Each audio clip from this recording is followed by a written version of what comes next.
My hair is like an absolute mess today. Like, this is bedhead. Like, I just took it out on my sleep pony, and like, it's not great. So, oopsies. Hi guys, welcome back to my channel. It is AJ. It is so lovely to see you guys back here. As you can tell from the title down below, today is going to be a book video. Woo! Back into doing the book videos because I do love doing them. Yes, the consistency is tough when it comes to doing book videos because I hardly have any days off. No, I do have days off, but like they're half days off, and I can't really film like a reading video, which I do want to do in a half day. It's bullshit. Excuse my language. Anyways, I'm basically going to be doing a little video for you guys all just to show how many books I've read this year so far and my reviews on them. They are on Goodreads, my reviews, if you want to have a look at them more in detail, which I will put in the link down below in my description of the video. So yes, but this is basically just me going through the books that I've read so far this year because I have set up myself a reading challenge this year. As much as I like to say that I am a reader, because I am, I do love reading. I'm a massive fan of books, as you can tell from like my collection. As you can tell, there are a few spaces on the back. That's because I've taken the books out and they're in front of me now. But basically, I don't read quite often. As much as I love reading, I don't read quite often. And it's really, really depressing because I always say I'm going to read more, I'm going to read more, I'm going to read more. And then I don't. Either I get so distracted by screen time or by work or something else gets in the matter, or I'm also very much a mood reader. So if I'm not in the mood to read, I won't read. I don't like saying to myself, right, I'm going to force myself to sit down and read this chapter. I don't like it because if I'm not in the mood for it, I'm not going to digest what I'm reading. And I hate that. Like, I don't want to be that reader that reads the same sentence over and over and over and over and over again, and it just not go in her head, and it'd be like the most simplest of lines, like maybe like a 4-worded line, and I'm like, yeah, no, that's not going in my head. So absolutely not. So for this year, I actually set myself a reading challenge. At the start of January, I said I was going to read 30 books this year. Which may not seem like a lot to some other readers, which is perfectly fair, but like I said, I'm very much a mood reader and I'm very much a very slow reader too, so 30 books is quite a lot for me. And I'm only a third away in the book challenge. I've still got time left to go through, so hopefully I might get closer to the target. But I've only read 10 books this year so far, but I thought maybe what I can do to help inspire me to read a bit more is film this video. So that's what I'm doing. So just bear in mind, I actually don't have all the books with me because one of the books that I read was loaned by my best friend Sophie. And the other book I've given to her to read because I recommended it because it was chef's kiss. So I'm going to start off with my 3-star reads. They're not that bad. It being 3-star doesn't mean they're like horrible or anything. It means that they just really weren't my particular thing. Like, I would possibly read them again. No, I would read them again, but they wouldn't be the first thing I would go for, essentially, to pick off my shelves. So 2 of them are part of a series, and the other one is the first in a duology, I think, because the second one's coming out later on this year. So I'm going to start off with this one. So my first 3-star read would be Little Stranger by Leigh Rivers. I'm not sure if I'm pronouncing that right. So Little Stranger is basically a dark romance that is a stepbrother and stepsister relationship, and it wasn't particularly my liking. I like dark romance. I do like the possessiveness when it comes to certain characters, but the whole step sibling thing was kind of weird. Like, it's not something that I would go for first when it comes to picking a choice when it comes to dark romance, but it was not the like something that would completely put me off. But there were some scenes in this book that were questioning my sanity. I was thinking, is this what I'm actually reading? Am I actually reading this? Did this actually happen?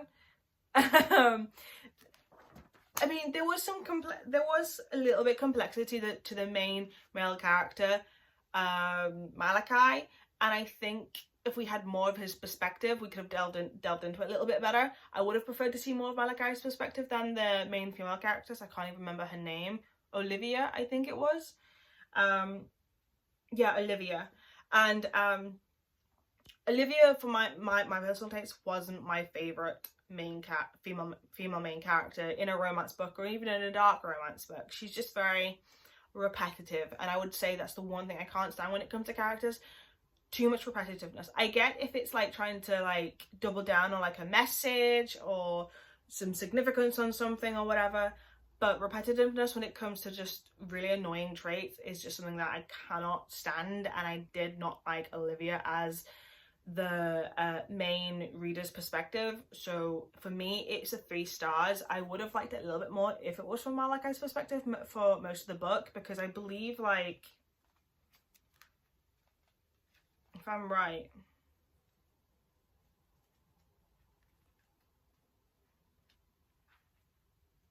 come on, where am I? Yeah. Okay, so this part of the book, so around 2/3 of the book is all Olivia's perspective, and then the last third of the book is Malachi's perspective. And I found that very cheating. Like, I didn't like it, so that's 3 stars for me completely. Now, the second 3-star book that I'm picking up is The Goal from the Off Campus series by Elle Kennedy. Now, I absolutely adore Elle Kennedy. I absolutely adore the Off Campus series, and I actually cannot wait to read the Briar U series. Like, this series has a part of my soul. I can't explain how many times and how much love I have for the Deal. Honestly, Garrett Graham is like the most ideal boyfriend in the entire goddamn world, and out of all the book boyfriends you can come across, he is the best. And I'm talking about like sports romance boyfriends. He is top tier. No one can beat Garrett Graham. That is said though, however, The Goal wasn't really my cup of tea. It was basically, I'm assuming you've read this. If you don't want to know the spoilers, skip ahead, but then it's stated in the blurb. The main trope of this is pregnancy, and I'm not a massive fan of the pregnancy trope, just because I'm not a massive fan of children or pregnant women. And this isn't to downplay pregnant women, obviously. This is just something I don't like reading from because I can't relate to it, nor do I want to relate to it because I don't want children. This just wasn't really my cup of tea, even more so than Little Stranger. I think I'd rather read Little Stranger than this, because at least what you read in Little Stranger is so unexpected and so off the handle that you just sort of like, what? But this was just like, you know. And Tucker, he's a sweetheart. He really is a sweetheart, but I couldn't stop imagining Tucker from, there's this show that I used to watch, Baby Daddy, and there was a character in there called Tucker. He was the most hilarious character in the entire show, besides one of the other characters called Danny. And I couldn't stop imagining that Tucker from this show in this book, and it was really, really weird, because like whenever I'd come across the description of Tucker in the book, who's supposed to be like tall, extremely pale, with red ginger hair everywhere, and the Tucker that I know from the show that I watch he's basically a short king, and he's black, and he's absolutely goddamn hilarious. He's one of the best characters in the show. His development is just so cool to watch, and I just kept imagining him. So whenever I see the description for this Tucker, I'd be like, oh yeah.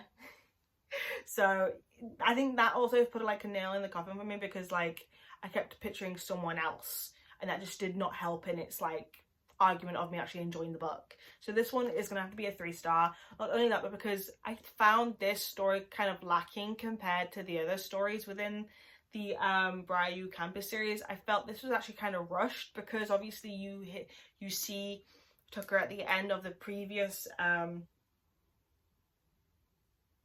my brain just didn't work. In the previous book, coming out at the very end saying he's going to be a father.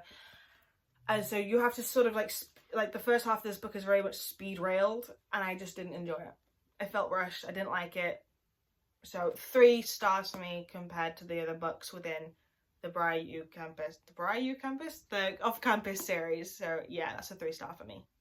Okay, so my 3rd star book for this video is going to be Good Girl, Bad Blood by Holly Jackson.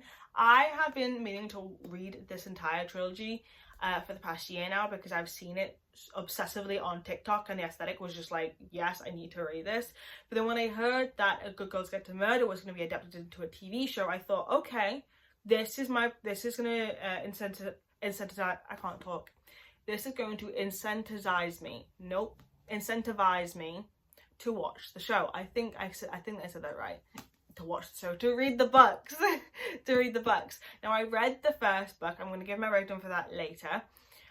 which is that's the book that my best friend Sophie is currently lending from me to read because I recommended it to her. But for me, this was a 3-star book. I didn't enjoy this as much as the first, I will be honest. I thought there were really nice elements within this book, but I found that the lore in this book was not as much as in depth compared to the first one. The first one very much follows a crime that had previously done 5 years previously, while this one is a crime that's currently happening, and I guess that's probably why it has that such difference in the history and the depth of the story and stuff, because you're watching it as it's playing along this time around in the second book, which I don't mind. Obviously, I thought there were some really nice moments, but ultimately I think that's the reason why it's not as good as the first one, essentially, because there's no set up atmosphere that's been placed upon the mystery, you know, because we're going alongside it. And while that's all well and good, I just don't think it really helped as this is a follow-up book to the first one. So this one's gonna be a 3-star read for me. So now we're gonna jump onto my 3.5-star reads. There's only one book. This one's The Pumpkin Spice Cafe by Laurie Gilmore. I know this came out last year. I actually started reading this before January. I think I started reading this in November, wasn't it November? Basically when it first came out and it was being hyped all around. And then I put it down for a long while, and then I started rereading it again in January. I went back to it. So the reason why this one gets a 3.5 stars is because though I do like the premise, the premise is very much nostalgic for me, because I am a Gilmore girly. I adore the show, but then just like the show, the book has its flaws, and that being the main protagonist, or the main female protagonist. I think as much as I don't mind a miscommunication trope, I do sometimes think that it can go unnecessarily to the point where it's just like, yeah, I want to put it in the book, and I want to put it in the book now because it's just getting ridiculous. And I felt that was this at the end of the book. It just got a bit too much miscommunication, and I don't like that as a trope. Not to mention, like I said in one of my previous instances, I don't like repetitiveness in a character. I really don't. Like I said, I understand that it's there to instigate how flawed this character is, which is perfectly fine, but at the same time, it is just annoying to read over and over and over and over again. So I had to put this book down the first time around, and that's one of the reasons why I had to put it down the first time around, and then why I decided to think, okay, I'm gonna have to give it a second chance, because there are the nostalgia of the book that it plays into. I'm gonna have to read it. So I did. I do like the book. I like the premise. I like the idea of the small pumpkin spice cafe, you know. I love how it starts. I love the little nuances within the book and how the two characters meet when it comes to the cat in the alleyway and stuff. But overall, not my favourite book. Would I reread this again? Yes, but it wouldn't be my first pick to read again. That's why it gets 3.5 stars. Alrighty, so we're now on to my 4-star books. Worthy 4 stars, I think. So there's only 3 of them, but that's fine. So we're going to start off with Beg You to Trust Me by B. Celeste. This is part of the Linden News series. This is Danny and Skylar's story, and honestly, it is such a sweet story. Like it's tear-jerking, it's heart-wrenching, and I absolutely adored this. The only reason why I didn't give it 5 stars was because there's some instances where I thought, okay, I would have handled that differently. But then again, at the same time, I'm not the character in the book, I'm just the reader. So I can only go by her interpretation and my interpretation. And because it does play on some very sensitive things, like trigger warning, it does discuss rape. I was like, okay, it's a very difficult one, but I think it handled the situation very nicely. The writer, B. Celeste, wrote it very, very carefully. I can tell by the way she worded certain sentences and stuff, the way she wrote the character. Alright, is it filming? It's on. Alright, sorry about that, guys. My phone actually cut out because I had to delete some storage. Anyways, like I was saying, B. Celeste basically wrote these characters really, really well, and I really, really enjoyed the way that these two characters intertwined and were basically throughout the journey of Skylar, and see the way she comes across this journey and deals with the stuff that's happened to her, and the way Danny's there for her as a friend, and tries to be a friend and tries not to be more than a friend until it's starting to tear him apart to be only friends. I think honestly it is such a beautiful book, and I actually remember reading this within the span of 3 days. This is one of my quickest reads throughout this year so far, so I definitely recommend this. It's definitely a 4 out of 5 for me. I don't know why it's not a 5. Like I said, maybe it's possibly because I would have done things slightly differently. Other than that though, definitely a solid read. I definitely recommend you do read this. From what I do know, this isn't the first book within the series of Linden Yu. This is actually the second, but they're not interconnected. I believe the first book is actually called something else. Let me see if I can try and find it. It's called Dare to Hate Me. That's it. That is on my wish list to get because I don't want to read the other book to this one as well.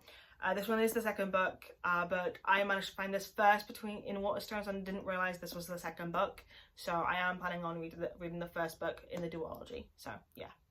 Right, it's actually getting on my nerves because my phone keeps cutting out because of fucking phone storage. Reminder, I need to get a new phone with a bigger storage system. Goals! Anyways, so I'm going to move on to my second 4-star rating book. That's going to be Haunting Adeline by H.D. Carlton.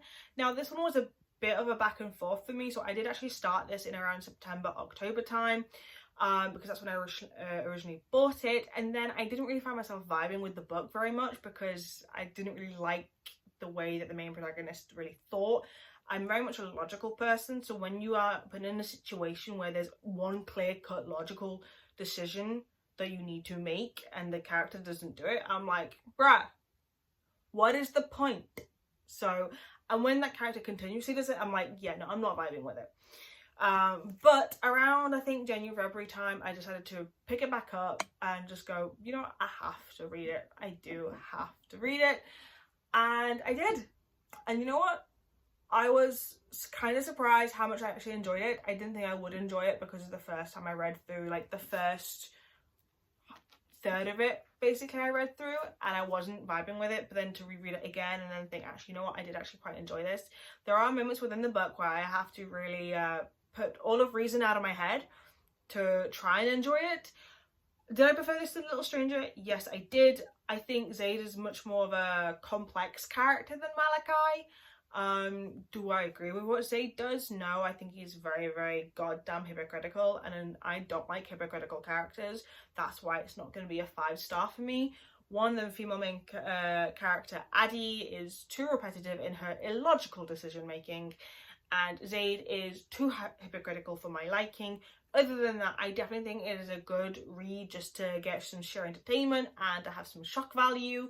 And if you do like dark romance, it is definitely a good book to sort of enter in. Well, maybe not enter in, but the second book to go to after you've entered into dark romance, just because there are a few scenes that are like a bit disturbing. So I did enjoy this. Again, I had to put all reasons out of my head to enjoy it, but it wasn't a bad read. H.D. Carlton definitely does have some talent, and I definitely do want to read the second book and more of her work, as I do have Hunting Adeline and Satan's Affair. So, and I do want to get some more of her works. I think what's the one with like The Lighthouse? I don't know, but yeah, 4 stars. I quite enjoyed it, quite to my surprising. Okay, and my last 4-star read from this year is going to be Moon Touched by Elizabeth Briggs. I originally bought this last year. What was it, last year?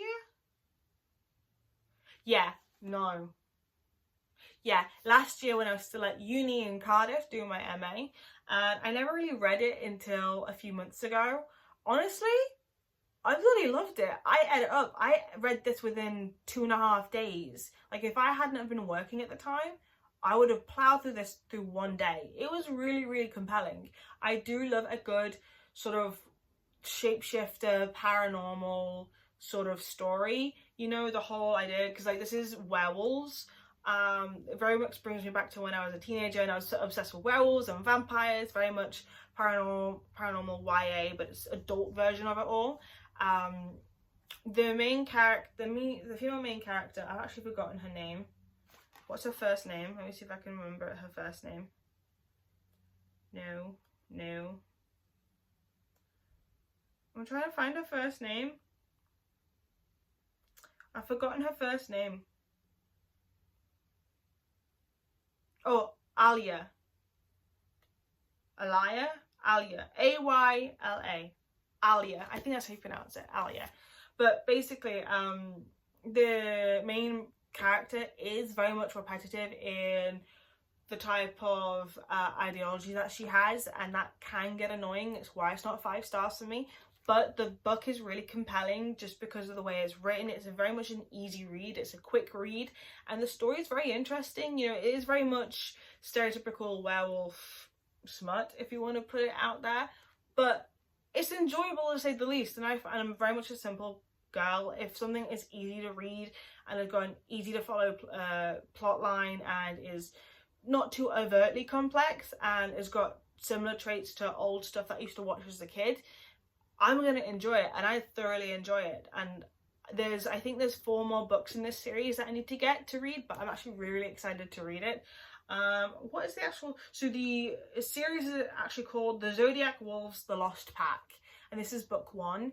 But I would definitely recommend this. I have recommended this to my best friend Sophie as well. I'm not sure if she's going to take it up anytime soon, but I hope she does, because I would like to gush to someone about this, because it was a very, really fun read, to say the least, and I love a good fun read. Really, I do. And then the other book that I don't have in the selection I've got in front of me right now is the book that I borrowed from my best friend Sophie, which was oh god, what was it called? It was the new dragon book that came out last year. Rebecca Yarros. Fourth Wing. Fuck. Okay. I read Fourth Wing around a couple of months ago. I borrowed it from Sophie, and honestly, it was a good book. I did enjoy it, but there were a lot of elements that I did not like, and I found myself waiting for the big thing to happen that people were saying, oh yeah, this makes it that, this makes it that, oh it's so much this because of that character, it's so much because of this because of that character. Like, it was so much overtly overhyped on TikTok that when I read it I was like, okay, I get that it's good, but what makes it amazing? And I wasn't really in tune to read the second book, because I had also borrowed that from Sophie as well, but I just wasn't a massive fan of it. Did I enjoy it? Yes, that's why it gets 3 stars. But overall, I found it was very, very overhyped. That's why it doesn't get 5 stars. And there were some points within the book that I found was very much pulled from other stories. And from what I've heard recently, it looks like there might be some plagiarism on Rebecca Yarros' account. So who knows? But yeah, I'm not going to go much into the detail of Fourth Wing, because I don't actually have the book with me. So yes, that was 4 stars. But now we're going to go onto my 5-star book reviews for this year. I don't have one of them with me because they are with Sophie. That is A Good Girl's Guide to Murder, the first book within the A Good Girl's Guide to Murder series by Holly Jackson, the trilogy. Honestly, first book, absolutely adored it. I ate that shit up. My 15-year-old self, who was like obsessively obsessed with Pretty Little Liars, I know that doesn't work, obsessively obsessed, but I was just gonna go with it. I ate it up. I absolutely adored the book. It felt like I was 15 years old again, and I was waiting for the new episode of PLL to air, and honestly it was really, really good. Like, I really, really enjoyed it. And anyone who says that, oh, Andy Bell is nothing like Alison from PLL, I'm like, guys, read the subtext. Read the subtext. Read the subtext. Sorry. But it was a really, really good book. I absolutely adored it. I loved Pip. I loved Ravi. I loved the emotional turmoil that Ravi had to go through. Sorry, that was my laptop. That Ravi had to go through when it came to his brother. So it was just brilliant. All through all, an amazing book. Very easy written. I read that very quickly as much as possible, though I was working quite a bit and I had just been moved into the apartment, so I was trying to get a routine, so I didn't read it as fast as possible as I wanted to, but I read it as fast as possible in my circumstance, and it was a brilliant read. Definitely would recommend if you have not read it. And I am not going to watch the series until I read the 3rd book, which I do have on my shelf, As Good as Dead, and I'm excited for that because I've heard that number 1 and then number 3 are like the best books within the series, so I'm excited for that one. Okay, so my final book for this video now is going to be Psycho Shifters, Book 1 by Jasmine Maas from the Cruel Shifterverse. This gets a 5 stars in my book. I first read it and I gave it originally like a 3.5, 4 stars. And then I looked back on it and I thought, nope, fuck it, it's a 5 star. It is a 5 star indeed. Like I said, I'm very much a shifter fan. I do love paranormal stuff. I do love otherworld stuff. I also love urban fantasy. And I definitely would classify Psycho Shifters and Moon-touched urban fantasy, just because it does have normal world elements intermixed with like magical world elements. So I would definitely classify them as that. But I do love a good urban fantasy. I do love a good YA. I do love shifters. I do love that whole fish out of water trope of a young girl being brought into a world they don't really understand, but are ultimately become a part of. And this is that. I ate this book up completely. I mean, there were a few parts that I weren't a massive fan of. There were some things about the main character. Where is she? Where is she? I think her name is Sadie. Is her name Sadie? Yeah, the main character Sadie, that I didn't really vibe with altogether. Like, she kept calling this part of her body called the numb, and I didn't really like it. Like, the constant terminology, the numb, the numb, the numb, the numb, the numb, always like interlaced in almost every other sentence wasn't my... The amount of times I'm having to stop and restart this video is actually killing my brain. Like, it's killing my brain functions. It's killing my brain cells. Ah! Okay, let's go back into it. What was I saying? What was I saying? Right. The numb, the numb, the numb, the numb. It was just so repetitive that it did get on my nerves. But other than that, I actually really quite enjoyed this book. Now, just for a quick heads up, this is a reverse harem. Though there isn't really much, like, if you're not really into like that type of thing, that's perfectly fine. You don't really need to read this. I'm not really into that type of aspect when it comes to dark romance. I would say this is an urban fantasy dark romance altogether, if I were to classify it as anything within a genre. But I did really enjoy this. I ate it up, like I said. It has everything that I hold in it, that I like in a book when it comes to like fantasy genre-wise, including certain aspects. The love interests, so we call them, were very much interesting. They're not so complex, but the main character is very much complex, and I do like to see the way she thinks her thoughts out. She's very much the, I feel this, but I'm not going to show it because I don't want to be too vulnerable to the point where they're going to use it against me. And that, I find, for me, is very relatable. And that's why I really ate this book up. Not just because of the genre, not because of the... Not just because of the genre, but because of the and not just because of the fantasy elements, but because of the elements of the main character, Sadie. She's very much, I think, a compelling character, you know, besides the numb part. But overall, for me, this was a 5 star, and I would definitely read this again. It would be one of the first books that I would read again, and I actually cannot wait to read the second book within the series. I believe the series is like 6 books long, and it's supposed to get better and better and better from here, from the first book, and I actually cannot wait because I do love these type of books. It's just very much like, it's edible, you know, like, it's just something that you can get through. It's quick, it's easy, it's fun, just like Moon-touched was, but it's really like, it's addictive. These type of books I find are very addictive. They're addictive. Okay, yes, so that's me, my 5-star review, alongside the other 5-star review of A Good Girl's Guide to Murder. So that is all the books that I have read this year. These are all the books that I've read this year. It's not that many compared to other readers and booktubers. That's perfectly fine. It is not a competition. For anyone who thinks that it is not a competition. It is alright to be it is perfectly fine to be a slow reader, to be a mood reader, to not read as much as other people. It is just the way you do things, and that is perfectly fine. I want to put that out there first. But yeah, no, I am very happy with how much I've been reading this year, because it's more than I would read normally. Like I said, me setting the goal has actually really helped me, I think, to explore more genres and get back into reading at a consistent level and in a consistent streak, just like I'm trying to consistently film and YouTube as well. So yeah, I mean, I'm really happy with these reads. Granted, would I Would I change my mind on reading a book if I knew that it was going to be a 3-star read?